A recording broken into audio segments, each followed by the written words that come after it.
Selamat malam para netizen dimanapun kita berada, salam inspirasi bagi kita semua. Ini cukup menarik sekali ya, beberapa kali Anies Baswedan ditolak begitu kan. Mulai dari Aceh, Riau, dan hari ini yaitu ada penolakan baleho, penolakan Anies Baswedan di NTT, dan bahkan Nasdem ada ketakutan. Apa yang sebenarnya ditakuti oleh orang-orang terhadap Anies Baswedan begitu kan. Mungkin rezim ini panik terhadap Anies Baswedan, bahkan dituduh sebagai bapak politik identitas, dan bahkan komentar-komentar netizen seperti ini. Ini komentar netizen ya, soal baleho penolakan Anies Baswedan di NTT ya, Nasdem ada ketakutan dari lawan politik. Wow, sangat menarik ya. Ini beberapa kali Anies Baswedan ditolak begitu. Prestasi iya, ngebohongin rakyat juga tidak, nipu enggak, buat BUMN rugi enggak, apalagi pakai ijazah palsu. Ini tamparan keras begitu kan.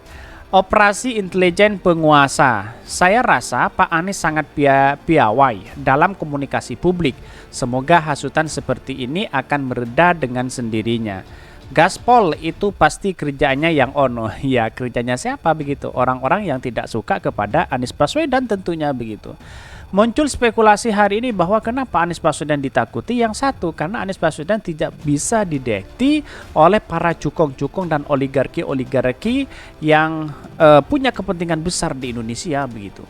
Awas, ada operasi hitam intelijen, padahal gubernurnya dari Nasdem. Oh, sepanduk kirain ada orangnya.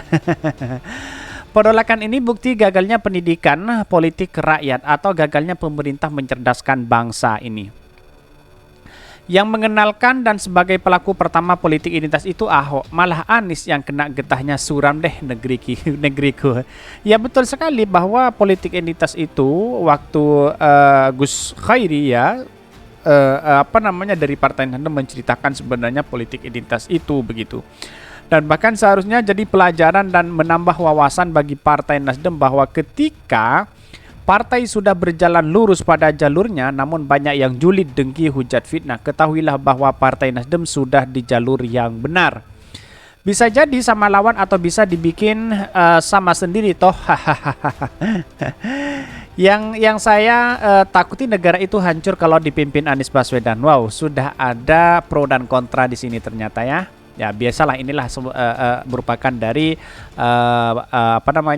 demokrasi begitu. Bedakan takut sama nggak suka. Nggak suka makan ikan bukan berarti takut. Ya betul juga begitu. Nggak ada malu dasar, ini banyak sekali yang mengutip mereka begitu ini. Politik dari Nasdem soal Anies bicara petinggi narasi tak cocok jadi presiden. Fraksi Nasdem DKI sebut rumah di Pinur program bohong. Itu dulu ya tahun 2018 silam. Tetapi inilah politik begitu kan. Bisa cair bisa tidak begitu. Ngacak drone bapak politik identitas memang bahaya buat Indonesia. Padahal politik identitas sendiri yaitu adalah Ahok begitu kan. Ya para buzzer-buzzer di sini sudah nimbrung di sini begitu kan. Ketika Anies Baswedan ada penolakan sudah ramai para cebong-cebong untuk mengomentari politik identitas, mengomentari Anies gagal dan sebagainya begitu kan.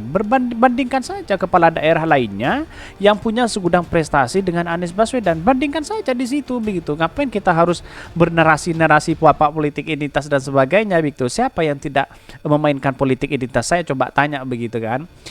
Efek Pilgub Jakarta masih dirasakan. Bikin baliho sendiri, dipasang sendiri, disebar sendiri, dikomen sendiri. Wow.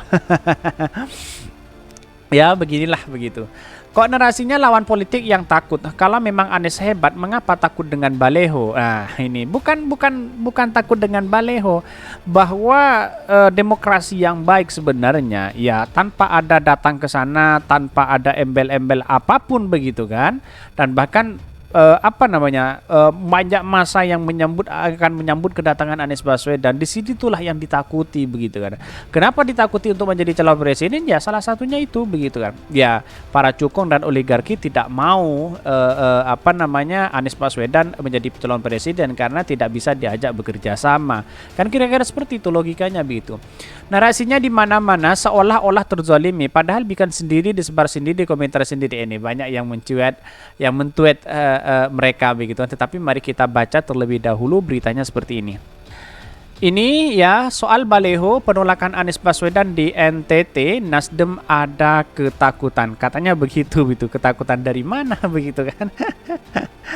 Dalam artian bahwa Nasdem tidak pernah mengatakan bahwa Nasdem takut begitu. Tapi di satu sisi kalau lawan-lawannya pasti ada yang ketakutan begitu. Ini dikutip dari poskupang.com ya. Ini cukup menarik sekali dalam berita ini ya. Disebutkan bahwa sejumlah baliho dan spanduk berisi penolakan terhadap calon presiden Anies Baswedan bertebaran di Nusa Tenggara Timur. Atas kejadian itu, Partai Nasdem NTT menyebutkan ada ketakutan dari lawan politik Anies Baswedan terkait dengan pencapresan. Ya memang takut begitu kan. Dalam artinya apa? Dalam arti bahwa ya Anies Baswedan pada hakikatnya elektabilitas dan popularitasnya itu sangat tinggi sekali. Inilah yang ditakuti hari ini begitu. Dan bahkan menurut saya pribadi apa yang dilakukan Anies Baswedan saat ini sangat luar biasa magnetnya di masyarakat. Tentu kepercayaannya sangat luar biasa begitu. Dan bahkan Nasdem ini berpandangan semakin banyak kampanye hitam terhadap seorang kandidat, maka itu semakin menunjukkan ketakutan dari lawan-lawan politiknya. Dan bahkan bagi Nasdem ya semakin banyak kampanye hitam terhadap salah seorang kandidat, maka ini semakin menunjukkan ketakutan dari lawan-lawan politiknya, kata Sekretaris Nasdem NTT Yusakmio Senin 9 Januari 2023. Dan bahkan Yusuf menegaskan ketakutan itu berupa elektabilitas figur Anies Baswedan yang cenderung meningkat sehingga kampanye hitam dibuat untuk menghambat elektabilitas kandidat tersebut. Wow, sangat menarik juga begitu kan. Bahwa selama ini apa yang dilakukan Anies Baswedan itu benar-benar menjadi magnet luar biasa. Sehingga ya lawan-lawan Anies Baswedan itu ketakutan begitu kan. Mulai dari menghambat elektabilitas Anies Baswedan, saat Anies Baswedan turun disambut sangat luar biasa begitu kan. Dan akhirnya mungkin ya para cebong dan buzzer sudah mewanti-wanti untuk Anies Baswedan kemana langkahnya begitu ya, kan, untuk digoreng habis-habisan berita-berita seperti ini begitu. Bahkan ini perbuatan pengecut sebut Yusa seringkali muncul dalam berpolitik apalagi menjelang pelaksana pemilu. Kampanye tersebut akan masif terutama menjelang hari H pemilu. Nasdem justru semakin optimis dengan pilihan pada figur calon presiden saat ini karena merupakan pilihan yang tepat dan tetap diyakini menjaga keutuhan NKRI, Pancasila dan Undang-Undang 1945. Selalu berada dalam keberagaman Bhinneka Tunggal Ika, selalu menjunjung 4 pilar imbuhnya. Bahkan penolakan yang ada menurut dia, Nasdem tidak akan menanggapi secara emosional. Baginya itu hal biasa di tahun politik. Bahkan Yusuf mengaku kejadian itu lumrah ketika tahun politik. Bahkan Partai Nasdem NTT juga memilih untuk menjalani prosedur yang ada. Pihaknya ingin melihat bahwa apakah kampanye hitam itu merupakan ranah kepolisian atau Bawaslu. Tapi Bawaslu kemarin mengatakan Anies Baswedan datang ke Aceh ke Riau dianggap tidak etis begitu kan, padahal hanya sparring politik begitu. Bahkan dikatakan Nasdem NTT sendiri akan berkoordinasi dengan kepolisian untuk menyampaikan adanya kampanye hitam untuk selanjutnya dilakukan penindakan. Kami ya ikuti prosedur saja, sebut dia lagi. Yusak berpesan agar pemilihan lebih cerdas dan tidak dikibuli dengan kampanye hitam ini dan menyarankan untuk melihat pengalaman orang dari berbagai sumber informasi yang ada. Ini sangat menarik juga begitu kan.